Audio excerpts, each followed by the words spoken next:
Imagine que ta femme te brise le cœur. Si tu ne vas pas travailler, tu ne peux plus dormir. Tu es contrarié. Elle traîne avec un nouveau mec. Puis, tu vois sa story Instagram. Elle est avec un nouveau gars. Tu es furieux, en colère et jaloux. Tout ça, c'est en toi. Mais tu ne vas pas à la salle de sport pour travailler dur et devenir tellement en forme, riche et puissant, que plus aucune fille ne te quitte. Que fais-tu au lieu de ça? Tu lui envoies un message. T'essayes de lui expliquer. Elle s'en tape, mon frère. Jean, tu peux lui écrire les messages les plus parfaits, les mots les plus beaux jamais dits, mais ça ne compte pas. Elle s'en fiche. Elle est distraite. Elle a oublié. Elle t'a oublié. Alors, que vas-tu faire avec tout ça en toi si c'est pas positif? Eh bien, ça va te consumer. Et tu vas finir par te détruire toi-même ou te ridiculiser. Ou alors, tu peux prendre tout ça et te mettre dans une position où ça ne t'arrivera plus jamais. C'est ton choix. Mais alors, dis-moi, quel est le choix le plus intelligent à faire? Je ne comprends pas comment certaines personnes fonctionnent dans le monde aujourd'hui. Je ne comprends pas les gens qui ne pensent pas comme moi. Je ne le comprends vraiment pas. La vie est dure, la vie est difficile. Peut-être que j'ai juste eu de la malchance, ce que je ne crois pas. Mais j'ai eu tellement de traumatismes, d'événements négatifs et de stress. Toutes ces choses me sont arrivées. J'ai utilisé tout ça pour réussir. Si tu ne penses pas comme moi et que tu traverses la vie avec une autre mentalité, t'as été extrêmement chanceux que Dieu t'ait souri et t'ait permis d'être fainéant la plupart de ton temps. Et en réalité, tu n'as juste pas encore été puni pour ça. Je n'aurais jamais pu vivre cette vie si j'avais été un peu paresseux, ou si j'avais menti aux gens. Beaucoup de ces gens sont juste absolument et totalement bénis par Dieu. Ils ont réussi à traverser la vie avec une mentalité non compétitive, et ils respirent encore. Genre, je ne comprends pas. Je ne comprends pas comment les gens peuvent penser autrement. J'ai parlé à des potes à moi. Ils étaient là à me dire « Ouais, tu sais, j'ai eu quelques mois difficiles. » Pourquoi? Ma copine m'a quitté. Il a gaspillé des mois à se morfondre. Alors, tu dois penser à quel point Dieu t'aime pour t'avoir donné la grâce et t'avoir donné l'opportunité de gaspiller des mois de temps pour une meuf. Parle d'être béni, tu l'es de la tête aux pieds. Moi, je ne peux pas me permettre de gaspiller des mois. J'ai des choses à faire tous les jours. Je ne peux pas perdre une seconde. Alors, ces gens sont absolument bénis, et leur mentalité en est le produit, parce qu'ils sont des enfants gâtés, parce qu'il y a tout un tas de gens ici tous les jours qui échouent. Il y a des hommes ici qui échouent tous les jours, et ils n'ont pas encore ressenti les véritables conséquences. Ils échouent à aller s'entraîner quand ils savaient qu'ils auraient dû y aller. Ils échouent parce qu'ils ont oublié leurs clés. Ça leur a pris 10 minutes pour les trouver. Ils échouent parce qu'ils n'ont pas souri, qu'ils auraient dû. Ils n'ont pas dit s'il vous plaît, et merci à la personne qui les a aidés. Ils échouent parce qu'ils n'ont pas dit bonjour à cette fille qui les regarde au coin de la rue. Ils échouent perpétuellement. Ils traversent la vie en ratant chaque opportunité et en échouant encore et encore. D'une manière ou d'une autre, nous avons construit une société qui est tellement molle, et Dieu est tellement généreux, et si plein de grâce qu'ils ont toujours un endroit où manger, et un endroit où dormir, et ils survivent toujours. Ça montre à quel point Dieu est gentil, parce qu'avant cette société, franchement, si tu étais de ce niveau d'échec, tu serais mort. Leur mentalité n'est pas bonne, leur réalité n'est pas bonne non plus. Ce sont absolument des échecs. Ce sont des échecs, et ils échouent chaque jour. Tu as échoué toute ta vie.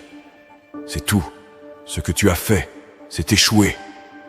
Ensuite, tu t'assois, et tu te demandes pourquoi des gens te surpassent totalement. Si tu savais, dans le monde aujourd'hui, la compétition est ridiculement faible.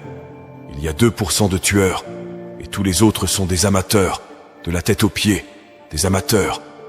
Ils ne peuvent même pas prêter attention à quoi que ce soit. Ils ne peuvent rien essayer. Ils sont largués. C'est vraiment incroyable pour moi parce que j'ai essayé d'imaginer avoir une mentalité différente de la mienne. Je ne peux tout simplement pas l'avoir. Je ne peux pas voir une réalité qui vaille la peine d'être vécue.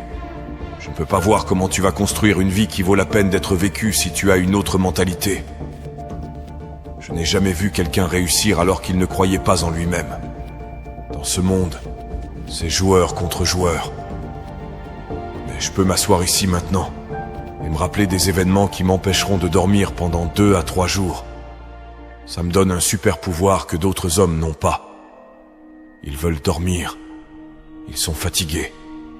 Je peux ignorer la fatigue pendant des jours de suite. Je peux juste avoir une pensée. Je peux me souvenir. Je peux fermer les yeux et utiliser le pouvoir de mon cerveau pour me rappeler vivement des événements, et je ne dormirai pas pendant des jours. Alors, je suis l'homme le plus chanceux du monde, parce que toutes les mauvaises choses qui me sont arrivées m'ont donné tous les éléments nécessaires pour devenir cet homme fort. Le chagrin, personne n'y échappe. Pas les riches, pas les pauvres, pas les gens célèbres ni les gens mauvais. Le chagrin est une réponse naturelle à la perte. Souvent, cette douleur peut sembler accablante. Tu peux ressentir toutes sortes d'émotions inattendues. Tu as perdu quelqu'un. Tu as traversé des choses difficiles. Peut-être que c'était la perte d'une opportunité. Peut-être que c'était la mort lente d'une relation qui était autrefois une source d'amour, mais qui maintenant est une source de douleur. Aucune glande lacrymale ne sera laissée inutilisée dans cette vie. Le jour où tu es né, tu es sorti de ta maman en pleurant. Il n'y a pas moyen d'y échapper. Il n'y a pas de médicament pour le chagrin. Peu importe à quel point tu peux être intelligent, riche ou même spirituel, le chagrin sans discrimination vient à tout le monde. Ne laisse pas les gens te mentir en te disant qu'ils ne savent pas ce que c'est que d'avoir du chagrin. Ce sont des menteurs, tous autant qu'ils sont. Le chagrin est commun à tous. Le chagrin prolongé peut être physiquement et émotionnellement destructeur. Ça peut affecter ta santé, ça peut affecter ton esprit. Ça peut affecter ta prochaine relation parce que tu n'as pas fait le deuil de ta relation passée. Combien de temps vas-tu pleurer ? Tu aurais dû surmonter ton chagrin directement. Combien de temps vas-tu être en colère ? Combien de temps vas-tu sangloter et pleurer ? Combien de temps vas-tu pleurer sur un mariage terminé, un travail parti, une copine partie ?